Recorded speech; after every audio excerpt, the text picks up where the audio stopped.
வணக்கம். இப்போ வந்து நம்ம எதுக்காண்டி இப்போ நம்ம கூடியிருக்கோம்னா, திவாகரை பற்றி எல்லாருமே விமர்சனம் பண்ணுறேங்கிற பேரில் ஒட்டுமொத்த ஒரு துறையவே விமர்சனம் பண்ணிகிட்டு இருக்காங்க. அதாச்சு நீங்கள் திவாகருங்கிற ஒரு தனிப்பட்ட நபரில் வந்து விமர்சனம் பண்ணுறப்ப அவரை சார்ந்த இந்த எண்முறை மருத்துவத்துறையுமே சேர்த்து ஒரு சில பேர் வந்து கொலாப்ஸ் பண்ணுற மாதிரி பேசிக்கிட்டு இருக்கிறீங்க. இது வந்து ரொம்ப கண்டிக்கத்தக்க விஷயம், புரியுதுங்களா? தனி மனித விமர்சனம் வைக்கிறப்ப, நீங்கள் தனி மனிதனை பற்றி பேசுகிறப்ப அது உங்கள் சொந்த விஷயம், அதுக்கு யாரும் இங்கே தலையீடு பண்ண வரல, புரியுதுங்களா?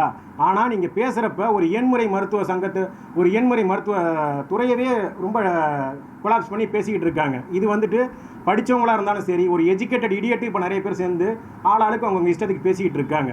நிறைய பேர் எண்முறை மருத்துவர்கள் அப்படின்னா என்னன்னு தெரியாமல், எண்முறை மருத்துவர்கள் ஒரு ஊரிய விளக்கம், அவங்களுக்கு ஒரு அடிப்படை ஒரு புரிதலே இல்லாமல் இஷ்டத்துக்கு அவங்கவுங்க ஒரு இயன்முறை மருத்துவத்தை பற்றியும் இயன்முறை மருத்துவத்துறையை பற்றியுமே ரொம்ப தவறுதலாக வந்து சமூக ஊடகங்களில் பரப்பிட்டு இருக்காங்க.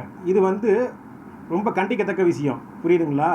இப்போ வந்துட்டு ஒரு ஹெல்த் கேர் ப்ரொஃபஷனல் அப்படின்னு சொல்லிட்டு national allied health care council act 2021, புரியுதுங்களா? இதன் அடிப்படையில் தான் நம்ம இங்கே வந்து பேசிக்கிட்டு இருக்கிறோம்.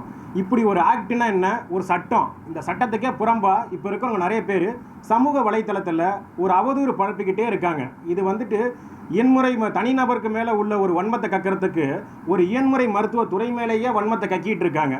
இது முழுக்க முழுக்க கண்டிக்கத்தக்கது. சட்டப்படி நடவடிக்கை எடுக்கப்படும்.